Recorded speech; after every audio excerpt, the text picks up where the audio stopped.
पत्थर के सनम तुझे हमने मोहब्बत का। इन्हें लेखक कहें, कहानीकार या उपन्यासकार, हिंदी ही नहीं बल्कि और भी दूसरी भाषाओं को उन्होंने ऐसे ऐसे सुपरहिट फिल्मों के प्लॉट दिए हैं जो आज भी याद किए जाते हैं। मेरे दिल में आज क्या है तू कहे तो मैं। बचपन में रेडियो पर इनके उपन्यासों के विज्ञापन आते थे। हर घर में इनकी किताबों को पढ़ा जाता था।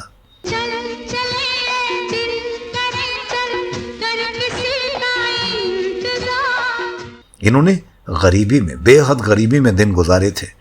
मात्र 100 रुपए में ये बुक लिखते थे और आगे चलकर इनके दरवाजे पर बड़े बड़े फिल्म निर्माता हजारों रुपए लेकर लाइन में खड़े रहते थे। तौबा ये मत वाली चाल, झुक जाए फूलों की डाल, चांद और सूरज।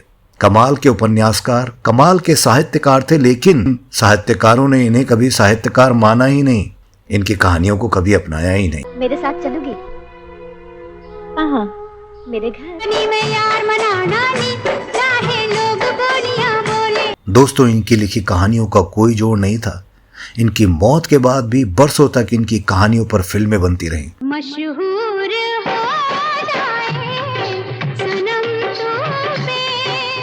आप ताज्जुब करेंगे, अपने दौर में ये मुंह मांगी कीमत मांगते थे और लोग इन्हें देने के लिए तैयार रहते थे। जो दिल की तड़प ना जानी उसी से मेरा प्यार हो गया है। और आप हैरत में पड़ जाएंगे ये जानकर कि हिंदी के इस महान पटकथा लेखक उपन्यासकार को हिंदी लिखनी और पढ़नी भी नहीं आती थी। और आप यकीन भी नहीं करेंगे इस बात पर कि लोकप्रियता के आसमान पे पहुंचने के बाद इस कहानीकार को फिल्म जगत ने कभी कोई अवार्ड नहीं दिया, सम्मानित नहीं किया। क्या नजारे, क्या सितारे। कौन थे वो महान लेखक और क्यों उनके लिखे उपन्यास उन पर बनी फिल्मों के बाद छपते थे?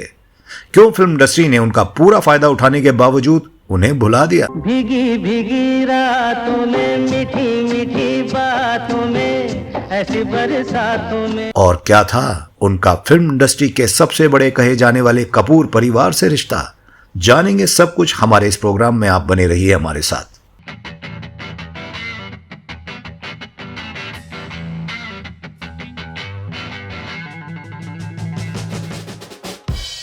तेरा शहर छोड़ जाऊंगा मैं तेरा। आज के इस वीडियो में हम चर्चा करने जा रहे हैं 1960 और 70 के दशक में हिंदी फिल्म के सबसे पॉपुलर और व्यस्त कहानीकार, उपन्यासकार, पटकथा लेखक गुलशन नंदा साहब की। कलाकार, हम तुम्हें इनाम देना चाहते हैं, लेकिन दे भी तो क्या दें? महाराज, एक कलाकार की कला का आदर ही उसके लिए सब कुछ है महाराज। वो ऐसे कहानीकार थे जिनके नाम बहुत सारी हिट फिल्में हैं। कौन जाने जिस दिन मैं मरूंगी उस दिन भी तुम होश में होगे या नहीं, तुम्हें याद भी रहेगा या नहीं कि माधवी की लाश को कंधा देना है। और इनके दरवाजे पर फिल्म निर्माताओं के साथ साथ प्रकाशकों की भी लाइन लगी रहती थी। लेकिन इस महान लेखक की जिंदगी शुरुआत से ऐसी नहीं थी दोस्तों। उनका बचपन तो बेहद गरीबी में बीता। गुलशन नंदा का जन्म हुआ था 28 जनवरी 1929 को क्वेटा, जो अब पाकिस्तान में है। आजादी से बहुत साल पहले ही उनका परिवार दिल्ली आ गया था। बहुत छोटे थे वो जब दिल्ली के बल्ली मारान में एक चश्मे की दुकान पर काम करते थे।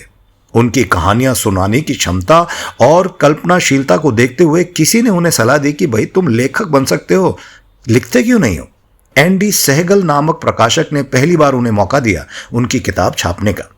उनके उपन्यास सहगल साहब के अशोक पॉकेट बुक्स के जरिए छपते थे। कहते हैं उस जमाने में उन्हें एक किताब के बदले 100 या 200 रुपए ही मिलते थे। फिर रफ्ता रफ्ता उनकी कामयाबी बोलने लगी और रकम भी बढ़ने लगी। फिर एक दौर ऐसा भी आया कि वो जो भी रकम मांगते उन्हें मिल जाती। प्रकाशक हाथ जोड़े खड़े रहते उनके दरवाजे पर, उन्हें साइन करने के लिए होड़ लगी रहती थी। हालांकि गुलशन नंदा के लेखन का जादू दर्शकों और पाठकों दोनों के ही सिर पर चढ़कर बराबर बोल रहा था, लेकिन साहित्य के क्षेत्र में इस लोकप्रियता को सम्मान नहीं मिल रहा था दोस्तों। बड़े बड़े साहित्यकारों ने गुलशन नंदा और ऐसे ही दूसरे कई उपन्यासकारों की रचनाओं को लुगदी साहित्य का नाम दे दिया।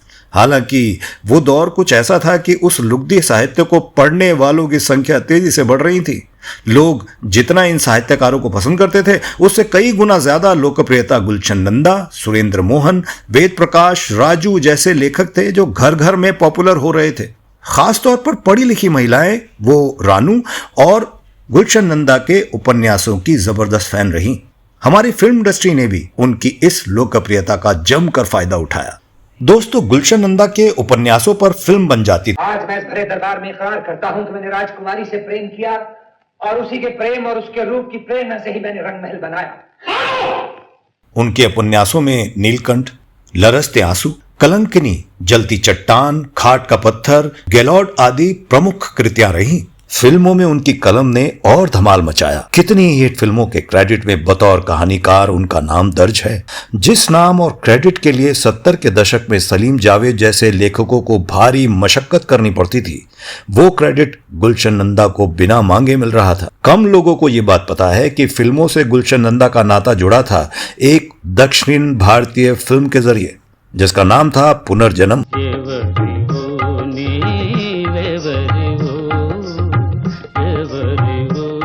साल 1963 में रिलीज हुई तेलुगु भाषा की यह फिल्म A.V. सुब्बा राव ने बनाई थी और ये गुलशन नंदा के उपन्यास पत्थर के होठ पर आधारित थी। इसने दक्षिण भारत में खासी लोकप्रियता बटोरी। बाद में इसकी हिंदी रीमेक भी हुई जिसकी चर्चा हम आगे करेंगे। बॉलीवुड यानी हिंदी सिने जगत में गुलशन नंदा की शुरुआत 1964 में रिलीज हुई फिल्म फूलों की सेज से, जिसे तब के जाने माने निर्देशक इंदर राज आनंद ने बनाया था।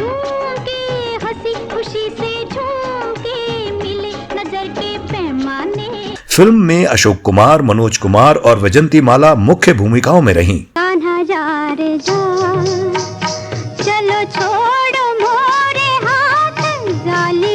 ये फिल्म गुलशन साहब के उपन्यास अंधेरे चिराग पर आधारित थी और दर्शकों के बीच काफी लोकप्रिय रही। अगले साल यानी 1965 में उनकी एक और किताब माधवी पर आधारित फिल्म आई जिसका नाम था काजल। देखो, मुझसे झूठ न बोलना। अगले जन्म में भी मैं तुम्हें पति के रूप में पाऊंगी ना। इस फिल्म को फिल्म फेयर में बेस्ट स्टोरी का नॉमिनेशन भी मिला।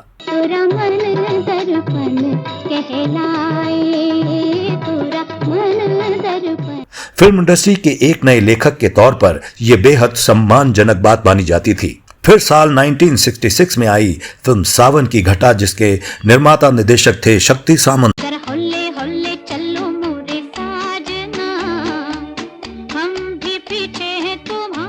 इस फिल्म में मनोज कुमार, शर्मिला टैगोर, मुमताज, प्राण और जीवन जैसे चोटी के कलाकारों ने अदाकारी की थी। छोकरी माफ करना, देखना राज न हो मेरे मासूम सनम, आज कोई प्यार से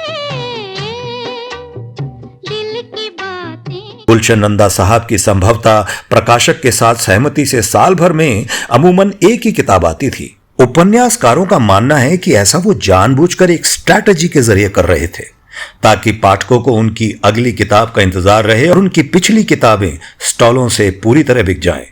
1967 में आई फिल्म पत्थर के सनम गुलशन नंदा साहब के उपन्यास सांवली रात पर आधारित थी। पत्थर के सनम तुझे हमने मोहब्बत का। ए नडियाडवाला की इस फिल्म में मनोज कुमार, वहीदा रहमान, मुमताज और प्राण थे। तुम मेरे लिए शहर से क्या लाओगे? जो तुम कहो। जो तुम चाहो। तो मैं तुम्हारे लिए शहर से अच्छी सी साड़ी लाऊंगा। वो तो मैं पहनती नहीं। फिल्म का निर्देशन राजा नवाथे ने किया था।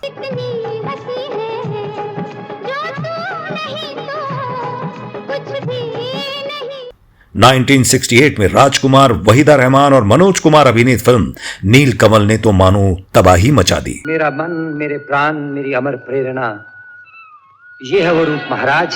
राजकुमार, ये नीलकमल। आप राजा हैं, अधिराज हैं, जो चाहें दे सकते हैं। ये दान मुझे दे दीजिए महाराज। इस फिल्म में पुनर्जन्म और उसके आत्मा से मिलने की कहानी को बेहद रोचक अंदाज में दिखाया गया है। जिस उपन्यास पर फिल्म आधारित थी उसका नाम भी नीलकमल ही था। जो पाठकों के बीच बहुत लोकप्रिय हुई। तुझको पुकारे मेरा प्यार, आजा। वो जिंदगी जो थी अब तक तेरी पनाह। गुलशन नंदा साहब की फिल्में और किताबें लगभग साथ साथ ही बाजार में आती थीं, लेकिन दोनों ही हिट रहती थी। दरअसल उनकी किताबों में दर्शकों का ऐसा सजीव चित्रण होता था कि पाठकों को लगता था जैसे वो फिल्म ही देख रहे हैं। तुम्हारा शक किस पर है? तुम्हारे ख्याल में तुम्हारा दुश्मन कौन हो सकता है और दुश्मनी की वजह क्या है? आपकी खामोशी से पता चल रहा है कि आप शायद नहीं जानते। इसके बाद 1970 में आई संजीव कुमार, मुमताज, शत्रुघ्न सिन्हा और जितेंद्र अभिनीत फिल्म खिलौना।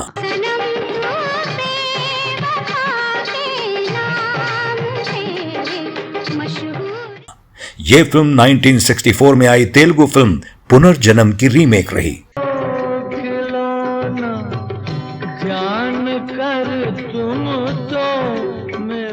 जैसा कि पहले ही बताया जा चुका है, यह फिल्म में गुलशन नंदा साहब के उपन्यास पत्थर के होठ पर आधारित थी। पता कौन है तू, वरना गलत शेर की तरह मिटा दी जाएगी। शायर साहब, नाम लिखकर मिटा देना तो बच्चों का खेल है, लेकिन सपना की आत्मा को नहीं मिटा सकते। खिलौना ने भारी लोकप्रियता बटोरी और उस साल इसे फिल्म फेयर के सर्वश्रेष्ठ फिल्म के पुरस्कार से भी सम्मानित होने का मौका मिला। फिल्म की हीरोइन मुमताज को भी सर्वश्रेष्ठ अभिनेत्री का पुरस्कार मिला। तुम हमारी बीवी हो। देखो जी, ये जिद अच्छी नहीं। हाँ नहीं, तुम्हें हमारा हुक्म मानना ही पड़ेगा। अच्छा, दरवाजा बंद कर लो। हालांकि इस अवार्ड समारोह में भी सर्वश्रेष्ठ कहानी की कैटेगरी में गुलशन नंदा साहब का नाम सिर्फ नॉमिनेशन तक ही सिमट कर रह गया। साल 1970 में ही इस फिल्म की तमिल रीमेक भी रिलीज हुई, जिसका नाम था एंगिरुंदो वंधाल।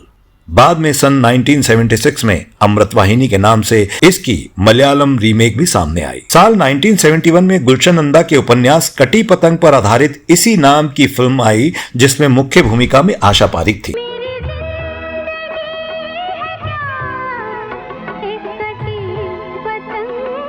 शक्ति सामंता के इस फिल्म के नायक थे राजेश खन्ना, जबकि अन्य कलाकार प्रेम चोपड़ा, बिंदु व नासिर हुसैन रहे।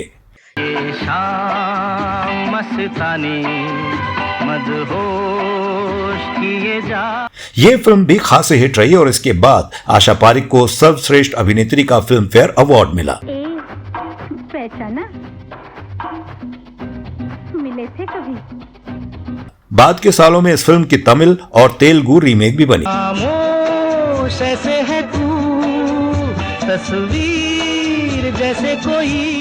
इसी साल गुलशन नंदा के उपन्यास पर एक और फिल्म आई, जिसका नाम था शर्मिली, जिसमें शशि कपूर और राखी की मुख्य भूमिका रही।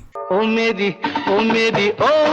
शर्मिली, आवो ना तरसावो ना। ये फिल्म जुड़वा बहनों के एक ही नायक से हुए प्रेम की अनोखी कहानी पर आधारित थी, जिसे राखी ने डबल रोल के जरिए बड़ी ही खूबसूरती से निभाया।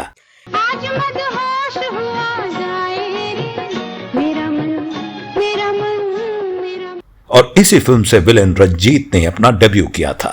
फिल्म बहुत लोकप्रिय रही और समीक्षकों ने इसे सेमी हिट करार दिया। इस फिल्म को शशधर मुखर्जी के भाई सुबोध मुखर्जी ने बनाया था और इसका निर्देशन समीर गांगुली ने किया था। फिर 1971 में ही गुलशन नंदा की रचना पर आधारित तीसरी फिल्म भी आई, जिसका नाम था नया जमाना,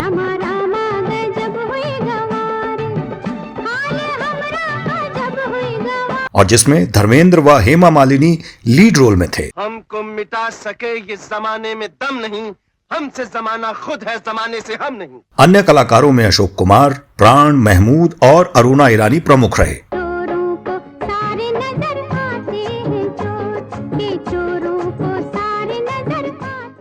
हालांकि कहा यह भी गया कि यह फिल्म 1940 के दशक में आई बंगला फिल्म उदियर पाथे पर आधारित है, लेकिन दर्शकों और पाठकों के बीच उनका नोबेल खासा लोकप्रिय हुआ।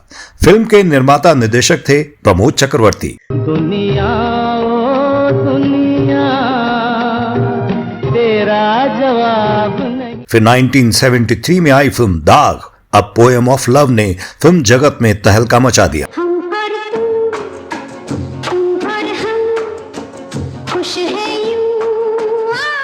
राजेश खन्ना और शर्मिला टैगोर व राखी के अभिनय से सजी यह फिल्म यशराज फिल्म के संस्थापक यश चोपड़ा की पहली फिल्म थी।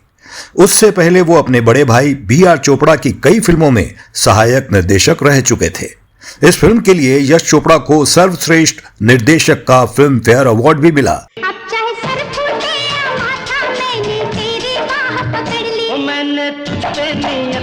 हिंदी साहित्य जगत में श्रेष्ठतावाद का बोलबाला हमेशा से रहा है, जिसका शिकार गुलशन नंदा को होना पड़ा।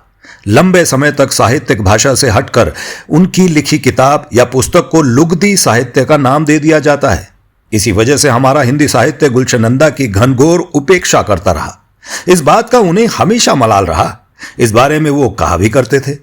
ऐसा एक रोचक किस्सा भी है। हिंदी की अग्रणी प्रकाशक संस्था हिंदी पॉकेट बुक्स ने एक तरह से गुलशन नंदा का बॉयकॉट कर रखा था। उनकी किताबें छापने को लेकर अघोषित इनकार सा था। लेकिन चढ़ते सूरज की रोशनी से कब तक मुंह छुपाया जा सकता है। 1970 के दशक में जब गुलशन नंदा फिल्म और उपन्यास जगत में अपना खासा नाम कर चुके थे, तब जाकर हिंद प्रकाशन के प्रकाशकों को अपनी गलती का एहसास हुआ। उन्होंने गुलशन नंदा के लिखे उपन्यास को छापने का इरादा कर लिया। लेकिन इस बार सिक्का गुलशन नंदा का चल रहा था। उन्होंने मुंह मांगी रकम लेकर किताब दी। 1973 में आई इस किताब का नाम था झील के उस पार। हिंदी प्रकाशन के इतिहास में झील के उस पार अद्भुत घटना थी। इस किताब का ना भूतो ना भविष्यतो प्रचार हुआ। भारत भर के अखबारों पत्रिकाओं के साथ साथ रेडियो बिलबोर्ड्स का इस्तेमाल भी हुआ। इसके प्रमोशन में चौक चौराहों पर, बस, रेलवे स्टैंड्स पर बड़े बड़े पोस्टर चिपकाए गए। इस बात पर खास जोर दिया गया कि पहली बार किसी हिंदी किताब का पहला एडिशन ही 5 लाख प्रतियों का है। किताब छपी भी और बम्पर बिक्री भी हुई। हिंदी उपन्यासों में लाखों का ऐसा आंकड़ा सिर्फ इक्का दुक्का किताब ही छू पाई थी। इस उपन्यास का इंग्लिश ट्रांसलेशन भी आया दोस्तों, जिसका नाम था on the other side of lake. किताब के साथ ही इसी नाम से एक फिल्म भी आई, जिसे भप्पी सोनी ने निर्देशित किया था।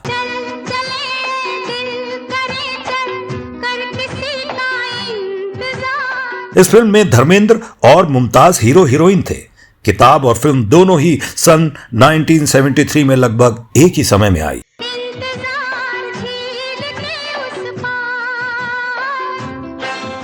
क्या नजारे, क्या सितारे। 1973 में गुलशन नंदा साहब के उपन्यास पर आधारित और धर्मेंद्र व हेमा मालिनी की अदाकारी से सजी फिल्म जुगनू ने उनकी कलम के जादू को फिर स्थापित कर डाला।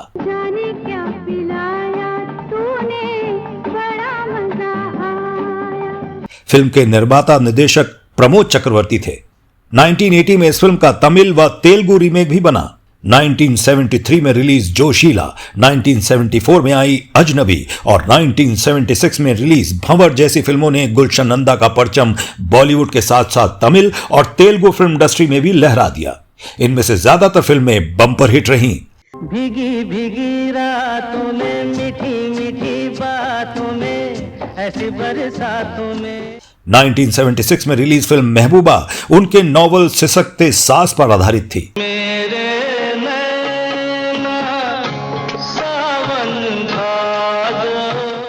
शक्ति सामंता निर्देशित इस फिल्म में राजेश खन्ना और हेमा मालिनी ने कमाल का अभिनय किया। गोरी तोरी पैजनिया, गोरी तोरी पैजनिया। इस फिल्म का स्क्रीन प्ले भी खुद गुलशन नंदा ने ही लिखा था। हालांकि इस फिल्म की कहानी के लिए भी उनका फिल्म फेयर के लिए नॉमिनेशन हुआ, लेकिन अवार्ड फिर भी नहीं मिला दोस्तों। बहरहाल फिल्म खासी लोकप्रिय रही और गुलशन नंदा साहब का उपन्यास भी बिका।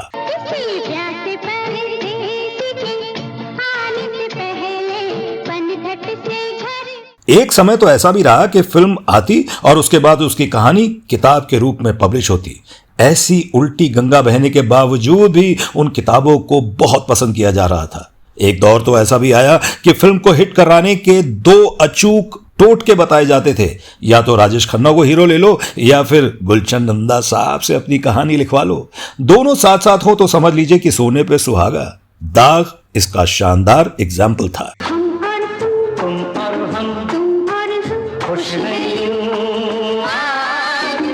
ये किंवदंती तो बहुत मशहूर है कि उनके इंतजार में प्रकाशक मंडली हाथ में अटैचियां लेकर खड़ी रहती थी। वो जिसकी भी अटैची थाम लेते उसकी लाइफ बन जाती। एक और दिलचस्प बात उनके बारे में मशहूर है दोस्तों, कहते हैं कि हिंदी उपन्यास जगत का ये सूरज अपनी रचनाएं उर्दू में लिखता था, जिसे बाद में उनके बहनोई ब्रजेंद्र सान्याल हिंदी में ट्रांसलेट करते थे। 1978 में रिलीज एक्शन थ्रिलर फिल्म आजाद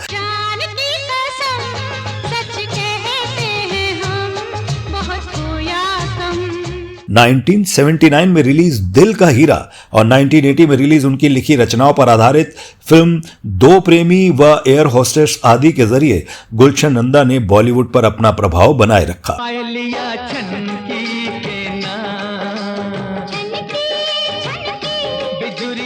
फिर 1980 के दशक में उनकी अन्य फिल्में आई। 1983 में रिलीज बड़े दिल वाला, 1984 में रिलीज बिंदिया चमकेगी और 1985 में बादल और सलमा। कुछ तो बोला नजरिया मिलाई के, कुछ तो बोला है बैठे हो नैना चुराए के। 16 नवंबर 1985 में मुंबई में उनका निधन हुआ। आम दशकों में हिंदी सिनेमा में जो लोकप्रियता गुलशन नंदा को मिली, वो लोकप्रियता किसी और को आज तक मिली नहीं। जैसा कि हमने आपको पहले बताया, महिला पाठकों और दर्शकों में नंदा की लिखी कहानी, उपन्यास और फिल्में बराबर पॉपुलर होती थी। 1987 में रिलीज हुई राजेश खन्ना और श्रीदेवी की फिल्म नजराना उनकी आखिरी फिल्म थी, जो उनकी मौत के बाद रिलीज हुई।